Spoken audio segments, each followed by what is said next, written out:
আমরা মার্কাকেই বেশি গুরুত্ব দিই। আমরা খেলেও দেবো, না খেলেও দেবো। যদি কেউ আমাকে মেরেও ফেলে দেয় তাও দেবো। আমরা অবশ্যই প্রার্থীদেরকে ভোট দিব। কৃষি বিশ্ববিদ্যালয় হলে আমাদের পক্ষে ভালো হয়।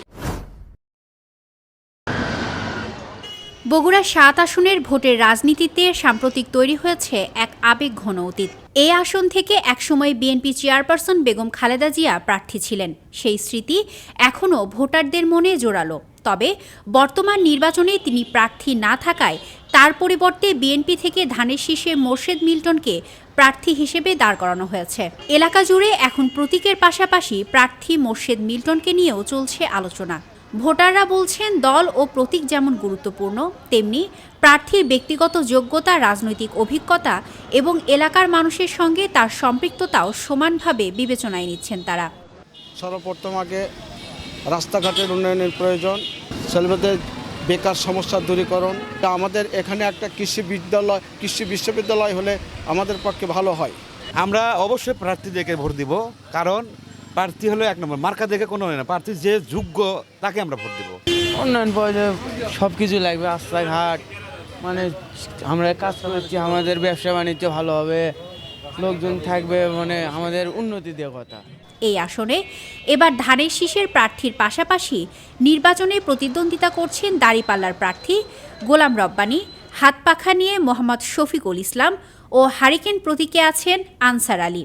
শহীদ রাষ্ট্রপতি জিয়াউর রহমানের জন্মস্থান হিসেবে পরিচিত বগুড়া, আর সেই ঐতিহাসিক কারণে বগুড়া ৭ আসনকে বিশেষ গুরুত্ব দিয়ে দেখছে বিএনপি। দলটির নেতাকর্মীদের কাছে এই আসনে জয়লাভ শুধু একটি আসন জয়ের হিসাব নয়, বরং এটি মর্যাদার প্রশ্ন হিসেবেও বিবেচিত হচ্ছে। আমরা মার্কাকেই বেশি গুরুত্ব দিই, এই কারণে যে সে মার্কা আমাদের সে সিনিয়র আগে থেকেই। আমরা খেলেও দেবো, না খেলেও দেবো। যদি কেউ আমাকে মেরেও ফেলে দেয় তাও দেবো। এই মিল্টন সাহেব উনি খুব ভালো লোক, এই ধানের শীষ তার মার্কা, এটা দিলে আমরা উন্নতি পাবো। অপরদিকে বগুড়া ৭ আসনে জয়লাভের লক্ষ্যে মাঠে সক্রিয় জামাতো। দলটির পক্ষ থেকে এই আসনে নির্বাচনী প্রচারণা, সাংগঠনিক তৎপরতা ও ভোটারদের সঙ্গে সরাসরি যোগাযোগ বাড়িয়ে নিজেদের অবস্থান শক্ত করার চেষ্টা চালাচ্ছে বাংলাদেশ জামাত ইসলামী।